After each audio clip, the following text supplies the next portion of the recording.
Shalom saudara kasih Tuhan, senang sekali kita berada di pembahasan terakhir dan juga bab terakhir dari buku Tertib Rohani karya Richard Foster. Dan hari ini saudara sudah berada di bab terakhir yaitu disiplin perayaan. Dan saya akan membahas tentang materi terakhir dan subbab terakhir yaitu tentang pelaksanaan perayaan. Sebelumnya mari sama-sama kita berdoa di hadapan Tuhan. Terima kasih buat segala kebaikan Tuhan. Melalui setiap devotion-devotion yang sudah kami dengarkan, kami belajar banyak tentang disiplin rohani. Dan sampailah kami di pembahasan terakhir dan disiplin terakhir berkaitan tentang disiplin perayaan dan juga subtemanya yaitu tentang pelaksanaan perayaan. Hari ini kami mau belajar dan biarlah semua yang kami pelajari menjadi makanan yang sangat baik untuk kerohanian kami ya Allah. Kami siapkan hati kami, berdoa dan mengucap syukur dalam nama Tuhan Yesus. Haleluya. Amin. Puji Tuhan. Saudara kasih Tuhan, di bab terakhir dari buku ini, saudara belajar tentang disiplin perayaan. Dan saya temukan bahwa memang pada nyatanya, Richard Foster ingin mengajari kepada kita bahwa Tuhan begitu rindu umatnya mengalami perayaan dan sukacita yang besar dalam kehidupannya. Itu sebabnya Richard Foster meletakkan bab disiplin perayaan ini di bab terakhir karena Richard Foster percaya bahwa setelah kita menghidupi seluruh disiplin-disiplin rohani di bab-bab sebelumnya, maka disiplin rohani itu akan mengubahkan kehidupan kita dan perubahan hidup itu akan mendatangkan rasa syukur, rasa sukacita yang besar dalam kehidupan kita. Itu sebabnya disiplin perayaan menjadi bab yang terakhir supaya semua disiplin rohani yang ada di bab-bab sebelumnya dapat mengantar kita ke disiplin puncak, ke perayaan puncak dan sukacita yang besar dalam kehidupan kita. Nah, saudara kasih Tuhan, Richard Foster menjelaskan bahwa perayaan dan sukacita begitu penting dalam kehidupan kita. Sukacita dijadikan sumber kekuatan dalam kehidupan kita. Itu sebabnya kita pencatat sukacita dalam Tuhan adalah kekuatanku. Richard Foster juga menjelaskan bahwa kita hanya dapat memperoleh sukacita kalau kita tetap setia dalam ketaatan. Makanya kalau kita taat dengan semua disiplin kerohanian kita, maka sukacita itu akan menjadi bagian kita. Sukacita nggak bisa dibuat-buat, sukacita nggak bisa ditemukan begitu saja, sukacita hanya akan menjadi bagian kita ketika kita mau menjadi taat.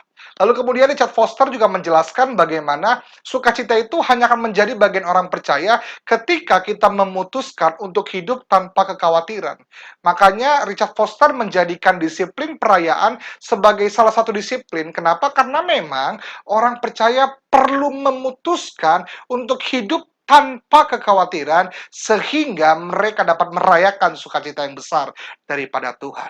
Dan juga saudara kemarin belajar tentang keuntungan perayaan, bagaimana perayaan itu menjadi hal yang penting dalam kerohanian kita, karena perayaan dan sukacita membuat kita menjalani kehidupan kerohanian kita bukan menjadi sesuatu yang berat atau membosankan. Semua disiplin kerohanian kita, kesalehan hidup menjadi hal yang membahagiakan dan menarik dalam kehidupan kita karena perayaan dan sukacita. Itu sebabnya saya percaya orang-orang yang mengalami ya Tuhan dalam kehidupannya, mengalami segala kebaikan Tuhan dan hidup sesuai dengan kehendak Tuhan, harusnya seperti Richard Foster katakan, menjadi orang-orang yang paling bebas dan paling berbahagia dalam kehidupannya. Nah, hari ini sudah dikasih Tuhan, saya akan bahas tentang tema terakhir, subbab terakhir, yaitu tentang pelaksanaan perayaan. Bagaimana perayaan yang Richard Foster maksudkan menjadi bagian kita dan ada di dalam kehidupan kita. Sukacita yang besar yang Alkitab katakan dan juga Richard Foster jelaskan, itu menjadi milik kita dan ada dalam kehidupan kita. Dan saudara kasih Tuhan, Richard Foster menggambarkan bahwa seharusnya sebagai orang percaya, kita itu bersukacita dan merayakan segala kebaikan Tuhan sama seperti anak kecil merayakan sesuatu. Saudara bisa bayangkan kalau anak kecil mengalami sesuatu hal yang membahagiakan, dia akan bersukacita luar biasa dan dia akan merayakan dengan luar biasa. Ya, seperti yang kita katakan dalam perjanjian lama, bangsa Israel ketika lepas dari tangan Firaun pada saat itu, mereka sangat berbahagia. Mereka mengadakan perayaan bersukacita, menari-nari, bermain kecapi dan gembus, menunjukkan sukacita yang besar yang mereka alami dalam kehidupannya. Dan kemudian Daud juga dikatakan dikatakan bahwa ketika dia mengalami Tuhan, dia bersuka cita hebat, dia menari-nari, bahkan dikatakan seperti orang gila di hadapan Tuhan, ya. Maksudnya adalah ketika kita pahami ini, seharusnya kehidupan kerohanian kita ini bukanlah kehidupan yang membosankan atau kehidupan yang kaku. Kehidupan kerohanian yang sungguh-sungguh di dalam Tuhan harusnya menjadi hal yang sangat membahagiakan bagi kita. Kita perlu merayakan semua hal-hal baik yang Tuhan izinkan terjadi dalam kehidupan kita. Kita perlu merayakan perubahan-perubahan hidup yang kita alami dalam kehidupan kita. Kita perlu menikmati sukacita dari Allah sehingga kehidupan kita ini sebagai orang percaya menjadi kehidupan yang sangat membahagiakan. Nah, saudara kasih Tuhan, Richard Foster menjelaskan kepada kita setidaknya ada 4 hal ya yang saudara dapat lakukan sebagai bentuk perayaan dan cara saudara menikmati sukacita yang dari Tuhan. Yang pertama, Richard Foster menjelaskan bahwa kita dapat melakukan perayaan dan menikmati sukacita dari Tuhan dengan mengembangkan karunia kreativitas dalam kehidupan kita. Ya, Richard Foster menunjukkan contohnya seperti fantasi dan imajinasi. Sederhananya adalah begini. Richard Foster berharap ya kita dapat merayakan sukacita dari Tuhan dengan cara kita mulai membayangkan segala suatu hal yang baik akan terjadi dalam kehidupan kita. Contoh sederhana Richard Foster ajarkan kepada kita sama seperti anak kecil membayangkan hal-hal yang luar biasa, hal-hal yang membahagiakan akan terjadi dalam kehidupannya. Ya, Richard Foster mau kita bermimpi, mau kita membayangkan, berimajinasi tentang perkara-perkara besar, hebat yang akan Tuhan kerjakan dalam kehidupan kita. Ya, Richard Foster menjelaskan dulu, orang-orang zaman dulu ketika mereka bermimpi atau menemukan visi, mereka akan dijadikan orang suci dan akan dijadikan orang yang sangat dikagumi. Tapi hari-hari ini orang ketika berimajinasi, bermimpi tentang sesuatu, punya visi dari Tuhan yang sangat membahagiakan, ya dijadikan sesuatu yang lelucon ya, tidak dipercaya, bahkan tidak banyak katanya Richard Foster yang tulis nih ya, orang-orang yang punya mimpi dari Tuhan, visi, berimajinasi, ya bahkan dimasukkan ke rumah sakit karena dianggap orang yang sakit. Dan itu sebabnya yang pertama Richard Foster mengajari kita dapat ya menikmati perayaan dan sukacita ini ketika kita mengembangkan karunia-karunia kreativitas kita. Yang kedua, Richard Foster menjelaskan bahwa kita dapat melakukan perayaan dan menikmati sukacita dari Tuhan ketika kita menikmati waktu-waktu yang intim, waktu-waktu yang berharga bersama dengan keluarga. Saudara dikasih Tuhan, waktu-waktu bersama dengan keluarga seharusnya menjadi waktu-waktu yang sangat membahagiakan dalam kehidupan kita, ya. Saudara bisa menikmati waktu-waktu bermain, bercanda bersama dengan keluarga, suami istri, anak-anak, ya, anak-anak dengan orang tua dengan anak-anak. Dan waktu-waktu inilah waktu-waktu yang berharga yang harusnya menjadi tempat atau perayaan sederhana kita merasakan kebaikan Tuhan. Kalau kita lihat orang tua kita masih sehat, kalau kita lihat anak-anak kita bertumbuh dengan sehat, bertumbuh dengan baik, takut akan Tuhan, bukankah itu sukacita yang paling besar yang Tuhan berikan dalam kehidupan kita? Yang kedua, kita dapat merayakan perayaan yang besar dan juga sukacita yang besar dari Tuhan di dalam waktu-waktu intim bersama dengan keluarga kita. Yang ketiga, Richard Foster juga memberikan penjelasan kepada kita dapat merayakan dan menikmati menikmati sukacita yang besar dari Tuhan di dalam perayaan-perayaan besar dalam kehidupan kita, seperti misalnya perayaan Natal dan juga perayaan Paskah ya. Saudara mengalami dan juga saudara melalui Natal demi Natal, Paskah demi Paskah, tapi sudahkah saudara mengalami Natal dan Paskah itu menjadi momen-momen yang luar biasa, momen-momen spesial dalam kehidupan kita?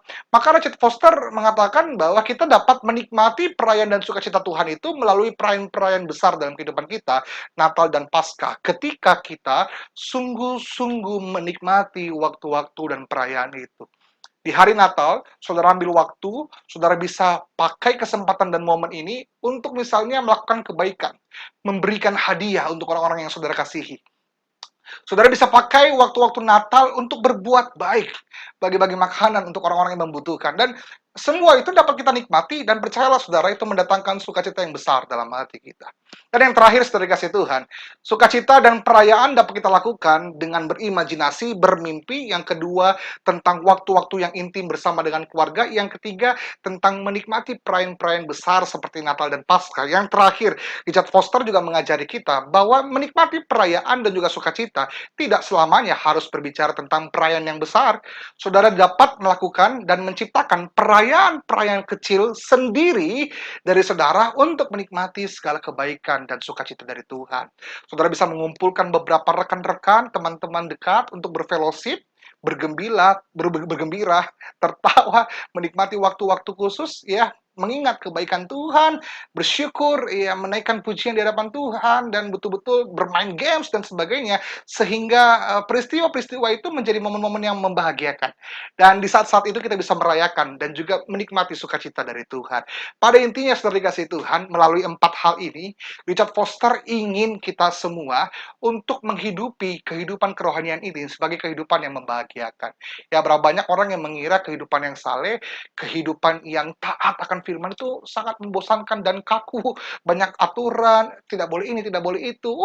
Sangat-sangat kolot. Tapi Richard Foster ingin supaya kita sebagai Kristen sejati, orang percaya sejati itu menikmati ya waktu-waktu yang indah bersama dengan Tuhan melalui berbagai hal tadi, keluarga, perayaan Natal, kemudian perayaan-perayaan kecilan yang bisa kita alami dalam kehidupan kita, sehingga itu mendatangkan rasa syukur yang besar.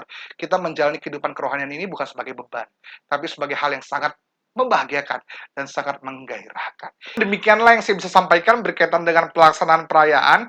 Kita sudah sampai di akhir dari seluruh penjelasan buku Richard Foster.